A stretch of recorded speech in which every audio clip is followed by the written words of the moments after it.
platforms, which are TV47K on Twitter, Facebook, as well as Instagram. Or you can use my account, which is at Vanessa Ndavi. Now let's delve straight into the top stories.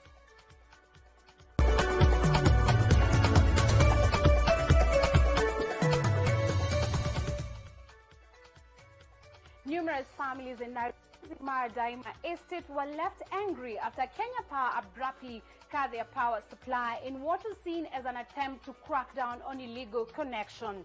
Kenya Power plans to ensure that it monitors all installed meters and improves on managing illegal power connections across the country. The general manager in charge of customer service at the state agency, Rosemary Odor, says that the move is part of a campaign that was commenced last year in November, whose rollout will be spread out across the country. The Taxman Kenya Revenue Authority has decided to set up a special unit dubbed the Dedicated Unit, meant to fast-track the clearance of value-added tax refund claims. Recently, President Uhuru Kenyatta gave a directive to state entities to clear arrears amounting to 26.2 billion Kenya shillings as of September 2019, within 3 months. KRAs has all year struggled to clear value-added tax refund claims from zero-rated supplies. Kenya National Chamber of Commerce and Industry is in partnership with United Arab Emirates has signed an MOU geared towards helping small micro-enterprises in the country. The agreement signed on Friday will enable and provide strategic bilateral cooperation between the business communities in Kenya and the UAE, with an objective of fostering cooperation in trade, investment, joint activities, as well as information and trade policy support programs. Kenya National Chamber of Commerce, KNCCI National President Richard Ngatia said that the MOU will also leverage on the growth rate of Kenya's economy and bolster the priority sectors within the economic agenda of the government. Let's have a look at that story. But in order for you to do business, you need infrastructure. You need smart people who understand business.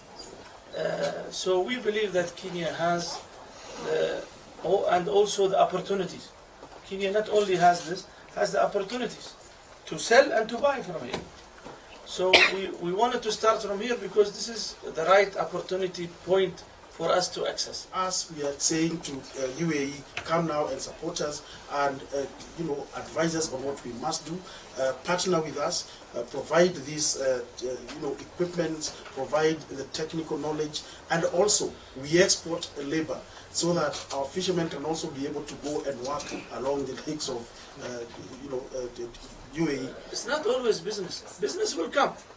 I can do business in every country, but a country where I feel at home, people are welcoming, people are helpful. This is the first step of doing business. That is indeed a great story to the business community in Kenya. Moving on, Kenyans have contributed close to 125 million shillings towards a low-cost housing project under the China State Construction and Engineering Corporation. Housing Permanent Secretary Charles Hinga says the beneficiaries have contributed 12.5% of the total sum required. The units so far completed are stationed in Nairobi County's Ngara residential area, where more than 300 people are set to benefit. Moving on now, Lake Region Economic Bloc, the LREB member counties are set to benefit from Liquid Telecom's fiber network, which has promised internet reliability and speed across the country. Liquid Telecom Kenya has rolled out a nationwide Internet of Things network covering over 78% of the Kenyan population.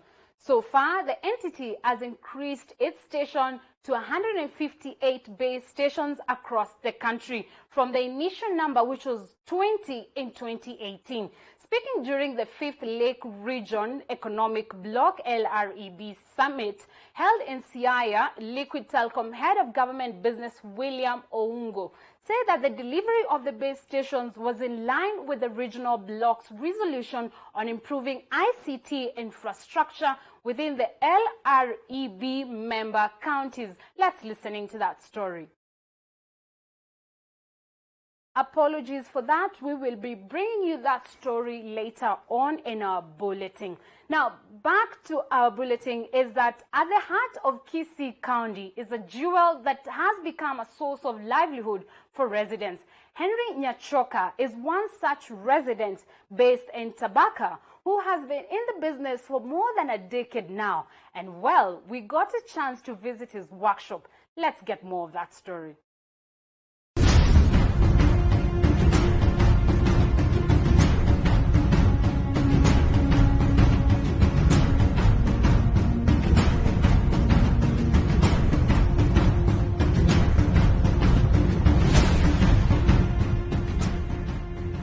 Jiwe la aina ya soapstone linatumika na wengi kuunda vinyago tofauti. Na hivi leo tuko ndani ya Kisii County katika mji mmoja kwa jina Tabaka ili kuweza kufahamu na kujua zaidi juu ya matumizi ya jiwe hili. Hebu tutazame.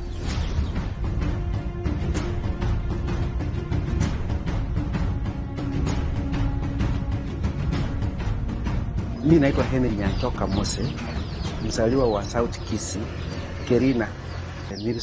Nilifanya mtihani wangu wa form 4 1993. Wakati huo ikawa bahati mbaya nilikuwa mgonjwa nikaenda Nairobi. So nikaenda nikakaa katika ndugu ya baba yangu.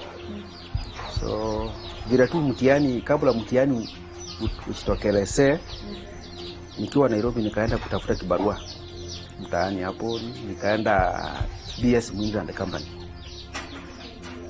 Nilikuwa na kipawa ya kuchora. Nikafanya kazi hapo karibu 1993.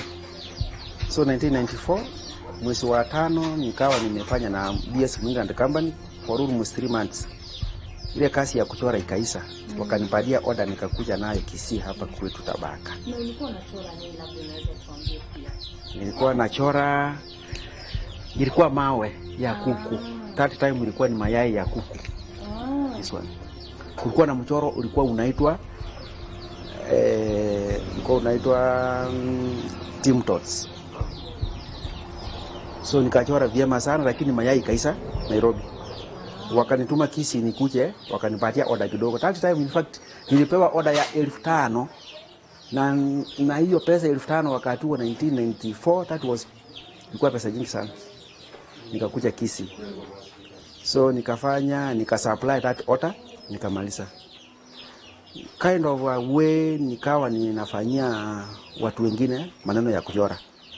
So somewhere 1997 nikaenda bado Nairobi.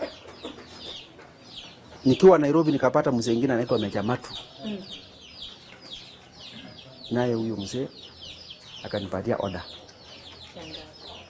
Sasa alinipatia order kubwa sasa. Akanipatia order ya 1090. Akanipa 60% hiyo pesa. Nikakuja Kisii nikaendelea kufanya hiyo order. Tukafanya na huyo mzee. Ikifika 207 wakati wa kura sasa ya 207 huyo mzee akawa involved na maneno ya siasa. Sasa yule mzungu alikuwa yeye ana supply. Ndiye akamwambia tufanye na yeye kazi. In fact tulikuwa watu, tuliingia huko watu 3. Tukaanza kufanya kazi ya huyo mzee na Jamatu. Kwanza tulikuwa nafanya naye 207, sasa tukaangilia kufanyia huyu mzungu ambaye tulikuwa tunapelekea huyu Mejamatu akipelekea huyo mzungu. The company was Interart. Pale uliitishwa order, ukakuja Kisii ukachukua mayai mengine. So hiyo pesa ndio bado unalipa wale watu wanakusaidia kutengeneza na inatosha. That time ilikuwa inatosha. Wakati huo ilikuwa inatosha. So nilianza na hiyo pesa, imagine 5000. ndio ukafungua kazi yako? Sasa nikakuja hapa nikafungua kazi yangu, nikafanya kutoka huo muda wote, let me say from my secondary up to date, kuanzia 1994 to this date nafanya hii biashara. Sasa nilijaliwa nikapata huyo mzungu katika hiyo kampuni inaitwa Interact, tukafanya na yeye, tukatengeneza ile tunaita uhusiano mwema, that good relationship. You know, there are laws governing the way we export items. Wakati tumetengeneza hizi items, tukishatuma Mombasa for export, we prefer Mombasa kwa sababu sending from, kuna ndege zinaleta watalii kutoka ng'ambo na zina route empty. So most of the items zile zinaenda na ndege. We have air freight shipment, we also have sea freights. So wana prefer Mombasa kwa sababu it's cheap kutoka Mombasa kusafirisha hizo vitu. Na hii mchoro yako nimeona hapa kuna michoro aina nyingi hata huko nyuma. Unatoa wapi huu ujuzi, ama nani anakuambia kama huu hapa ni wa lion? Unafikiriaje labda sasa nataka kuchora elephant, nataka kuchora simba, inatoka wapi? Unaangalia kwa magazeti, vitabu, ama mtu anakutumia? There are several kinds of what the desires of the customer. Kuna ile ambao customer wanahitaji you express yourself, uweke michoro ambao yeye atakwambia what you feel is fine and qualitative, ile iko na quality ya kutosha. Hiyo sasa unachora wewe mwenyewe. Kuna pia kwa akili yako. Kuna ile pia is sample guided, tunapewa na customer kwamba huyu customer, kumbuka wale customers tunapea sio watu wale wanaenda kutumia hizi vitu, ni wale pia wanaenda kuuza. So wakisapata order kutoka kule kwao, pia wao wanatumia the same. Sasa kuna ile iko guided, tunaambiwa tunataka mchoro fulani tuweke kwa hizi vitu. Kama hili yai na kuchukua muda gani? Unaenda pale mahali hii mai inatoka, unaichukua unaileta hapa, inakuchukua muda gani kupata the final product kama hii? Well, kuna process ya kutengeneza hii mawe. Kuna quarry, maji natural rock inachimbwa. Ikisha chimbwa inakuja ikiwa vipande ambazo hazina shape, ni mawe tu, mawe kama mawe yoyote. Sasa kuna wale wafundi wako na ujuzi wa kuchonga. So nikisha kuwa na order, ninaenda kwa wale wachongaji, nataka waambia kile nataka. Ikiwa ni mnyama na waambia nataka mnyama fulani, size fulani, wanatengeneza hizo. Na mawe yanauzwa pesa ngapi? Labda hizo plates unasema uko na moja hapa ni kama hii sasa. Na kama hii nikienda kwa soko watanuzia na pesa ngapi? Katika quarry mtu usepu ile vitu yenye anataka kwanza ndio ulipiso kwa jumla. Au kichukui kiwa hivi. Sira zinachukuliwa sikiwa hivi, ni sira zinakuja kutengenezwa vitu kama mbao. Sira zinatengenezwa kama jeshi na vitu vingine ambazo zitakuwa zinatengenezwa. Lakini mara nyingi wachongaji usepu ile vitu yenye wanataka, wanafanya rough sketch ana ambao wanalipiswa ikiwa kwa pamoja. Changamoto ya hii biashara ni nini? Naweza tengeneza hizi vitu vyote nipelekee mteja aseme staki sio nzuri. Sasa changamoto kubwa sana ile tunapata ni ya kwanza, wateja. Unaona huyu mtu wa hapa chini, mimi nikiwa mnunuzi naibika sana kwa sababu mtu wa chini huko pengine upata kitu kidogo sana. Na kisa toa kwake pia kuna wale brokers wako njiani hapa tunawauzia, na hao pia wanaenda kuuza. Sasa ile changamoto iliyoko kubwa sana ni ya kupata direct market. Ile pengine unaweza kupata mtume ng'ambo. What a great mineral down in Kisii County, and we do hope those involved who can help this business, the ladies and men get their assistance in growing their Kenyan economy, would get involved in saving this stone. Now, let's shift borders to Nigeria, where we met Emeka Ugwenze, who is an innovator who discovered his passion in creating safer power generating systems in the country. The 25-year-old Uguzwe has created a prototype of a generator powered by water and whose electricity, by the way, can last for over 6 hours. Let's get that story. Emeka Ugwenze is cutting a metal sheet to create a base for his latest invention at his workshop in Ankur, a town in Nigeria's bustling southeastern state of Anambra.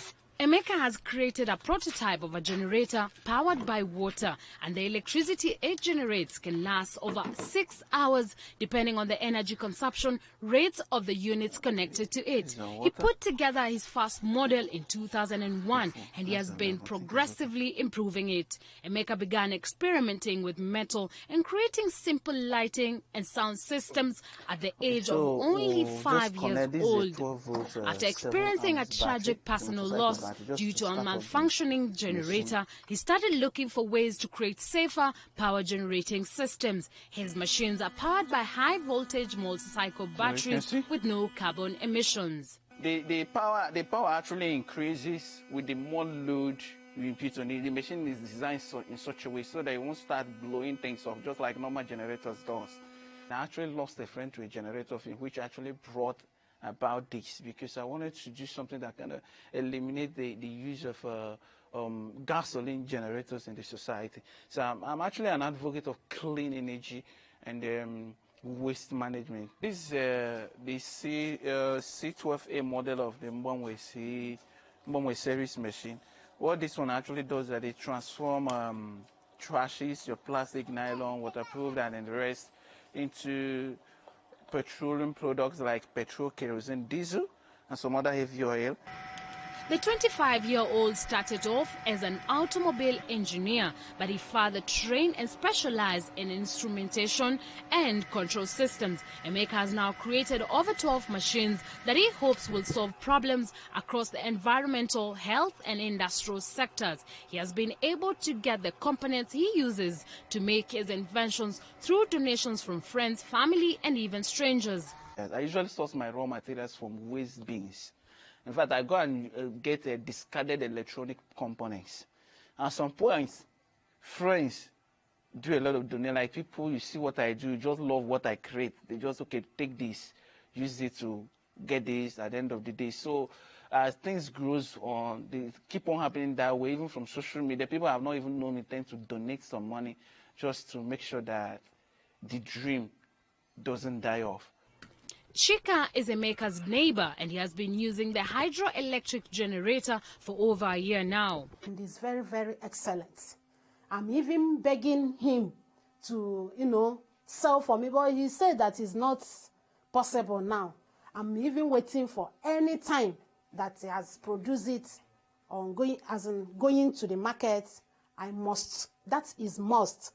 I must even purchase like 5 for myself and my family. Nigeria has suffered from decades of chronic blackouts, and it's estimated that more than 80 million people don't have access to grid power supplies in Africa's most populated country. Most businesses and homes are forced to run on diesel or petrol-powered generators. We've come to the end of our first half of the show. We will be back after a quick commercial break. Don't go far.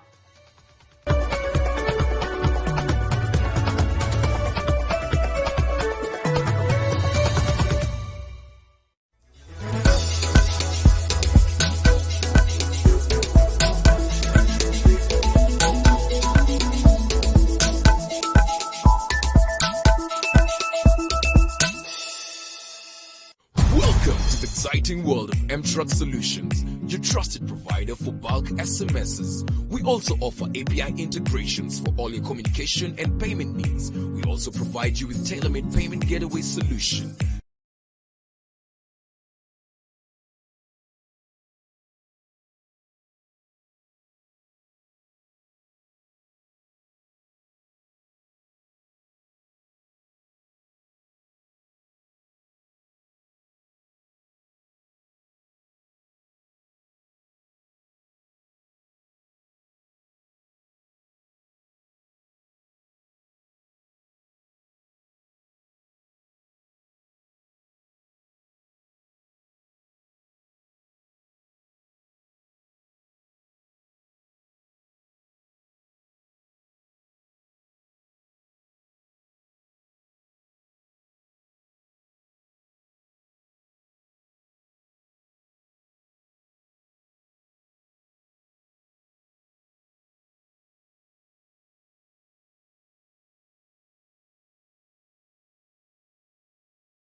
back. You're watching Days Counter, and I will be leaving you with a sit-down interview that I did with two amazing creative photographers who also happen to be brothers. But don't go far, because my colleague, when it gets to 4 p.m., she will be informing you more about what's happening in the 47 counties. That's all I had for you. Until next week, I'm Vanessa Ndavi, and bye-bye for now.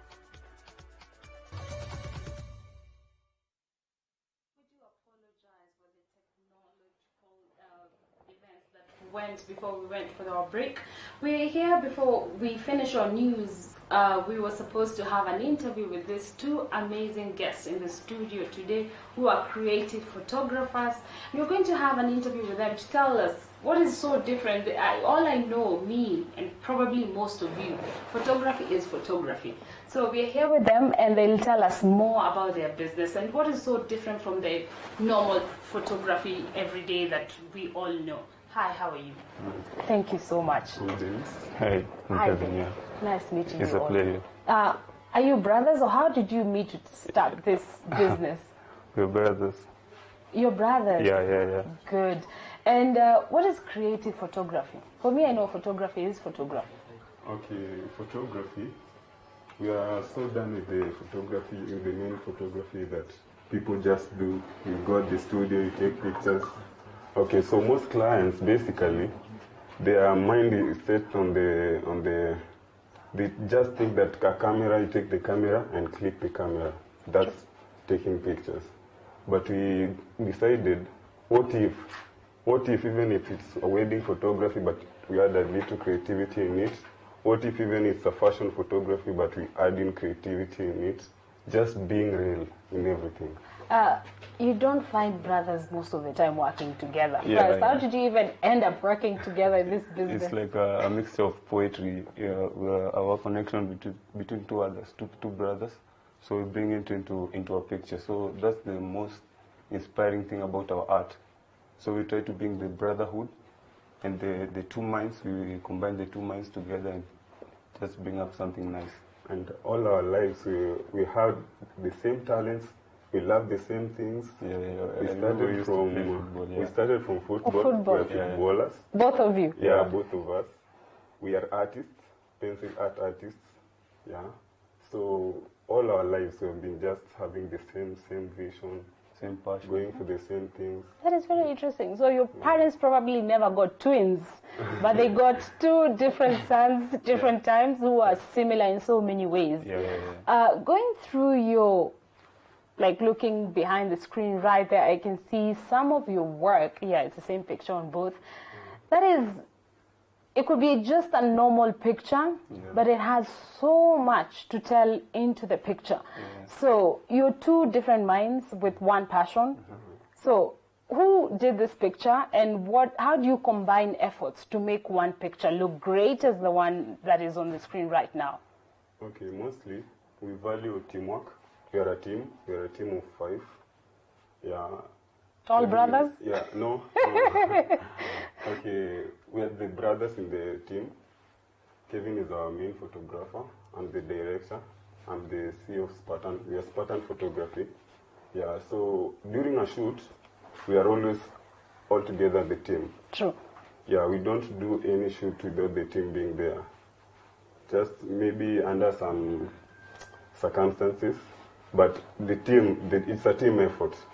The pictures we come up with, we just come down, we bring up ideas, we and then you all have a round table and discuss before the shoot. What will happen is that we have the director, we have the photographer. True. So we need creative minds, costume designers, we need someone to bring up the props, we need someone to bring up the idea and polish it in a way that you can understand.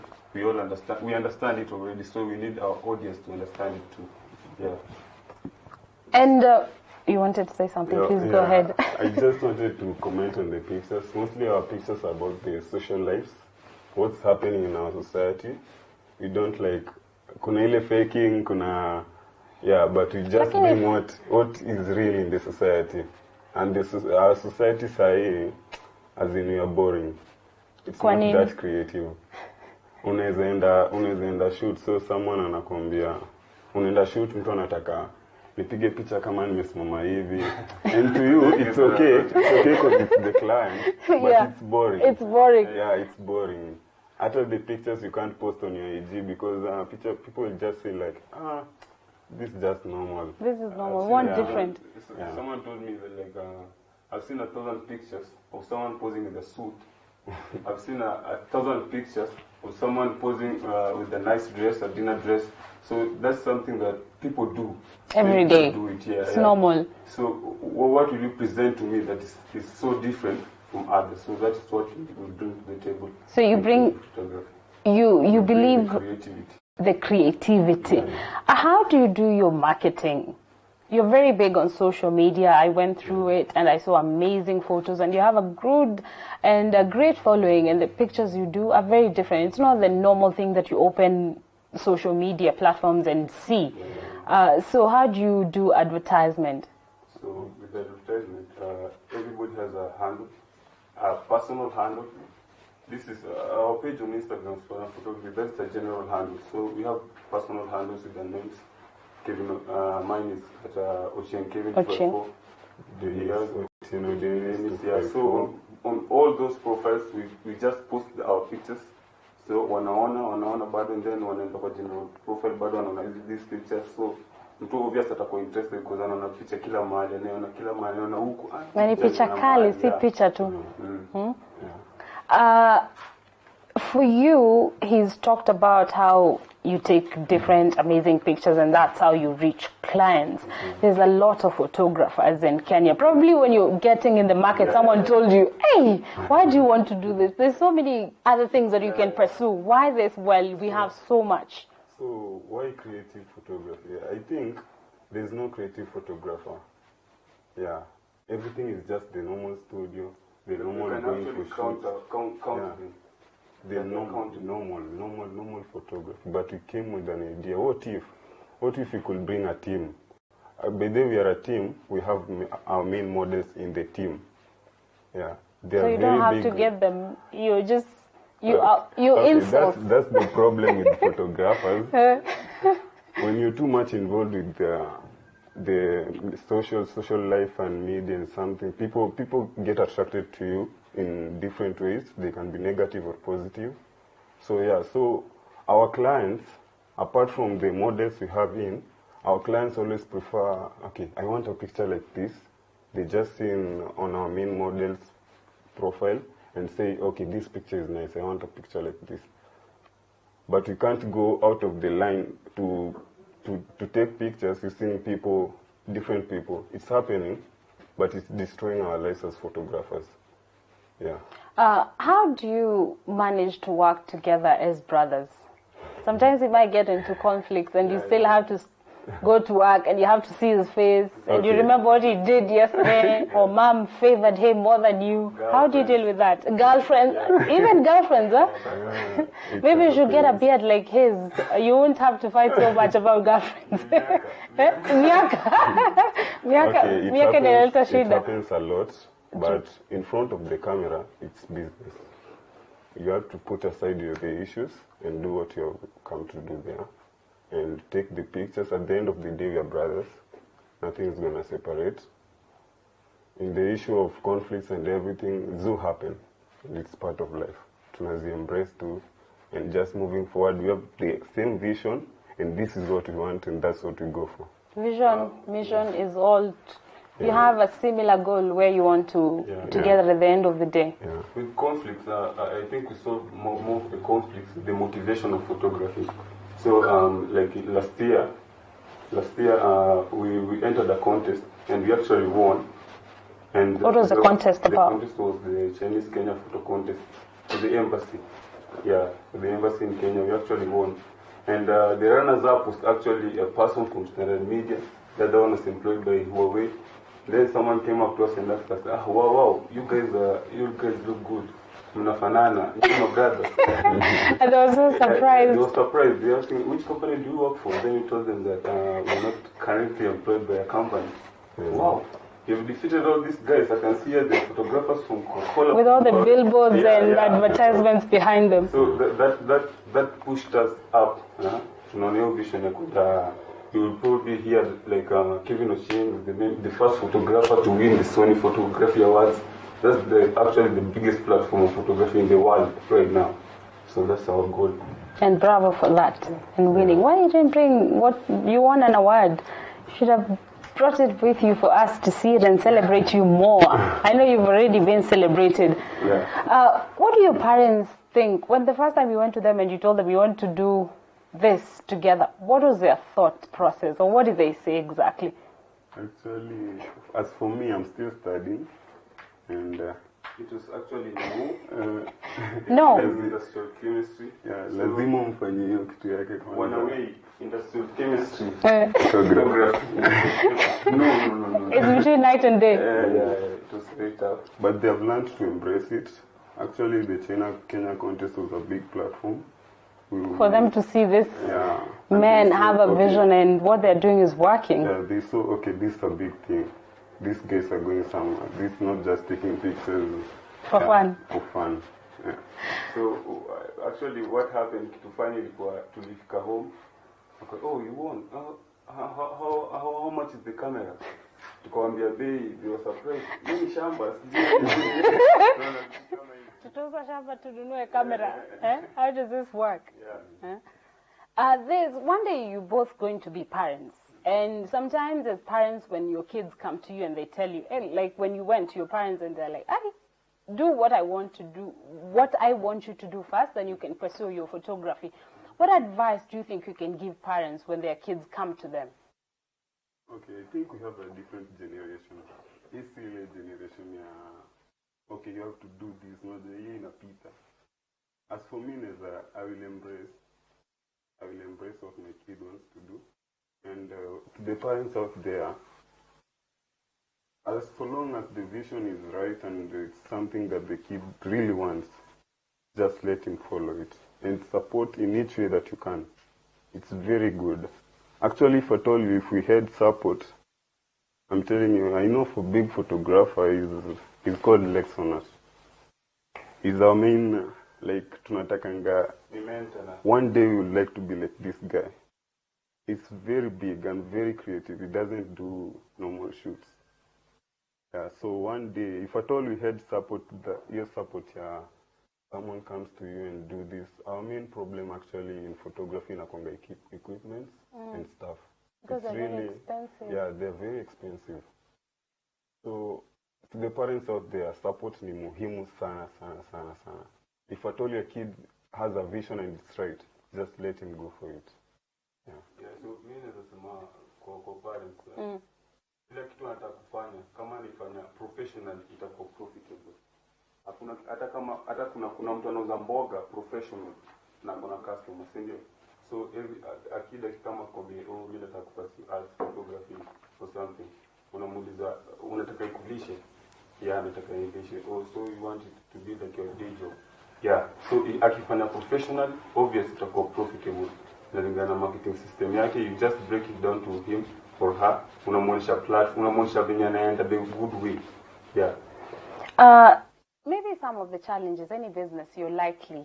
It's very rare that you don't get challenges, and if you don't, most of the times it never goes anywhere. That's what I believe in. What are some of the challenges that you've endured in your line of space of work? Okay, the main challenge, as I said, nimesema earlier, ni equipment. Apart from equipment, nini ingine? Security. Being a freelance, you have to walk, you have to travel, you have to go to the place the client wants you to be. Sometimes people disguise themselves as clients, but in real sense they are not clients, and it's real risky. Yeah, so unaweza lose equipment, and the equipments are really expensive. Has that ever happened to you? Okay, it was about to sometime last year, yeah, but we were smart to recognize that was not a client, and we changed the format of how clients book our shoots, and it has really helped. So another thing, consistency. Photographers start but leave it. Unaanza, unaacha, wasichana unakuja, unaacha. Actually, it's a big problem, and keeping up is real hard. Yeah, because see daily uko na clients, see daily uko na clients. What about for you? To this point, I think art ni long game. You can start painting right now, then you hold an exhibition next week. So art is a long game. So kama your passion iko, and you keep doing it, and you start it at the right time, itakuwa profitable. So challenge kubwa sahi kabisa ni resources.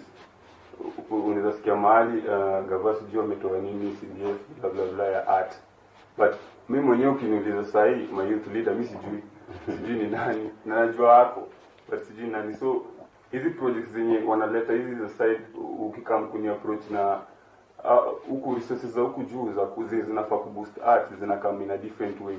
Sa elections mtu anakam ku approach na kitu unataka kusikia, ndakupatia kazi. You see that frame is very vague. Ndakupatia kazi. Ukiambia kila mtu ndakupatia kazi, wewe utakuwa engineer, uni photographer, uni daktari, sasa utapatia kazi aje? Na hizo kazi hata ziko. We don't have enough jobs in the market already. So see hizi ni resources na lack. Kunafaa kuwa na art community development centers, unaona hizo ndio vitu zinazoleta market. Msakitaka like a corporate wanataka ku approach, they go there, they find us the photographers there. You see, so in the help sana. How long did it take you to become this good, and do you teach people? If I came to you and I said I'm a photographer, or for me I'm a very very very very very bad photographer, I cannot even try that because it's going to be a disaster. So if I came to you and I told you you can teach me, do you charge people? And as well as how long does it take for one to be this good or close to this good, because this is your work, no one can beat you to it?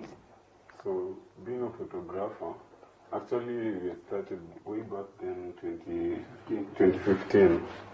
Yeah, we were still taking pictures na masimu. We were going on prohibited areas, tunashikwa, manatoka. It's been a long journey. Yeah, and about teaching people, yeah, we can. Actually kuna wenye tulikuwa tushaanza kufundisha, and they're in the group. I think now we progress, they are good. And unajua photography, everyone has his eyes. Macho yako inaweza kudanganya. Unaweza ona, okay, this photo is good, but mtu mwingine anaona, okay, ndio shida. We have those kind of people. Hata kwa my contacts, nikiupload picha mtu ananiambia, okay, improve on this, and you have to listen baby. Kuna zingine they are real truth. Okay, it's a process. Siwezi kuambia this and this period utajua, yeah, it's a process. And on the creativity side, unafokwe na hiyo macho ya art. Yeah. It just doesn't come.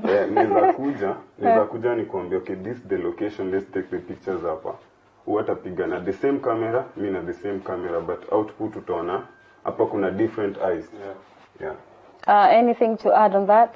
Yeah, it's like capturing this water. Kuna mtu atakuja hapa, decide kutumia hii angle hapa juu. Wewe utaona tu ni maji flat. Utajua depth ya maji, utajua nini. But mimi nikikuja naweza chukua na huku chini. Utaona length hiyo maji, venye maji na kai iko still haisongi, you see all the details. So kila mtu akona mind yake. Yeah. Thank you so much. And just to end the interview, you can tell us, what is your parting shot and where can people find you? Okay, let me find the start. Go ahead. You want you to start. Camera is that one. Okay, you can find us on Instagram, on Spartan Photography 01. Just go follow our work, or on Spartan Photography 254, we have 2 accounts. Or on my personal account, @Kevin 254. Yeah, that's where they can find us. And on all platforms actually, on Facebook as Spartan Photography, on Twitter as Spartan Photography. Yeah. Yeah, so we're very active on social media. Yeah, Spartan Photography 01, Spartan Photography 254 on Instagram. My personal page is Otieno Dennis 254. We have our main model, Kwan Yachi. It's a difficult name, but on our bio you can find them. Our main female model, Miss Otieno 254. Yeah, and on Twitter, SP Photos 254. You can find us there. Message us, DM. We'll reply immediately. Thank you. much. We've come to the end of our interview for today, and thanks for joining us today on Days Counter. My name is Vanessa Ndavi. Make sure you join me next week on Friday, and you can join my colleague Lucy on Monday on Days Counter from 3 to 4. Bye-bye for now, and I'm wishing you a great weekend.